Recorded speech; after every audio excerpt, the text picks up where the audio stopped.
Hey, welcome back to Home Video Hangouts. I'm Cody, and in today's video, I'm going to be reviewing the Arrow 4K release of Donnie Darko. So I'm going to share what I liked about this, what I think could have been better, and whether I would recommend picking up this release. So I ended up picking up this release as part of Best Buy's clearance sale with a lot of the physical media they're getting rid of, so I got a great deal on the Arrow 4K release here. And I've been excited to watch this one because I know that this one has a strong cult following. It's been around quite a while, and I enjoy a lot of Jake Gyllenhaal's movies, so I was looking forward to checking it out, and when I finally did, I unfortunately was somewhat disappointed. So let me go into a little bit more detail about why that is. So starting out with the Arrow 4K release specifically, before I go into details about my thoughts on the movie itself. So I really love Arrow 4K releases, and I definitely don't think this is one of their best. Now, first reason for that is if we open this up, you can see there's no booklet or anything special or extra inside this. We do have multiple discs here, and if we look at what's included, we have multiple cuts. So we have a theatrical cut and a director's cut, both on 4K.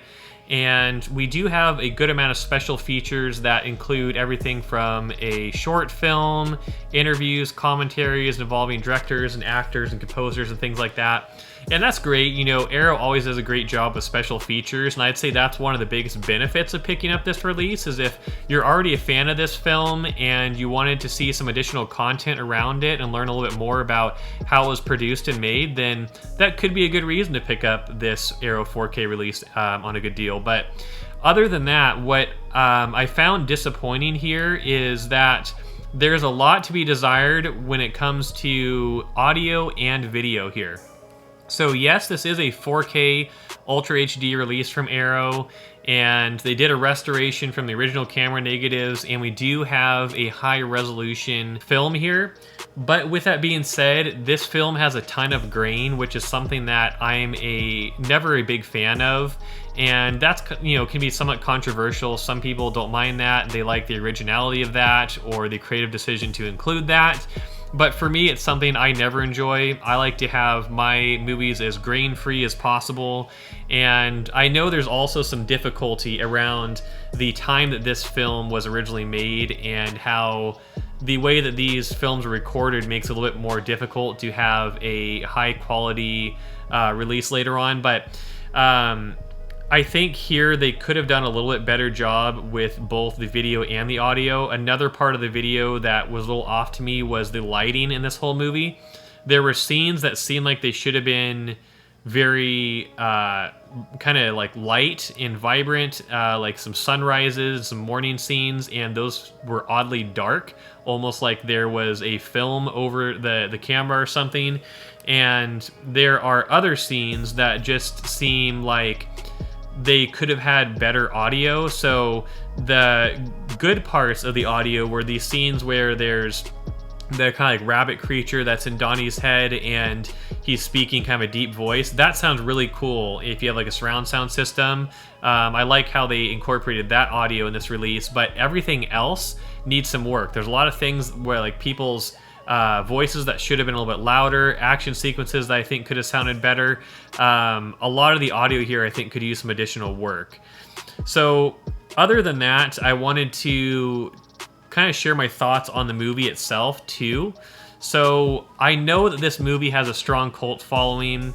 I am a big fan of Jake Gyllenhaal. I think he's done some great movies, and the concept here I think wasn't bad.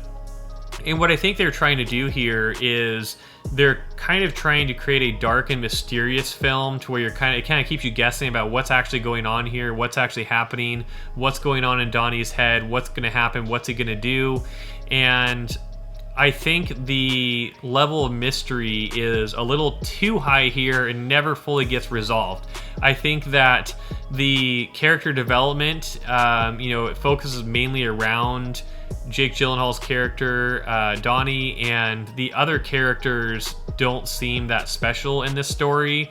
I didn't find myself caring about the other characters that much, and I think it just has a very bizarre plot. I think they could have done something great with it, but I think it just wasn't executed well. So I could see how, you know, some people would enjoy this film and it has a cult following, but it just really wasn't for me, and that's why I included this film in my video I posted where I talked about the movies I'm getting rid of from my collection. But just because I didn't enjoy this doesn't mean you won't. This is just my perspective on this movie, and my recommendation would be, if you decide to pick this up, only pick up the Arrow 4K release that I showed here if you want to check out the special features. Otherwise, I think you could find another Blu-ray or even DVD release that you'll get a better deal on and still be happy with. So that's just my perspective, but let me know in the comments below what your opinion is of this movie and this release, if you've seen it. And if you enjoyed my perspective, hit the like button and subscribe button down below, and I'd love to keep the conversation going in the comments, but otherwise I'll see you in the next video. Thanks for watching.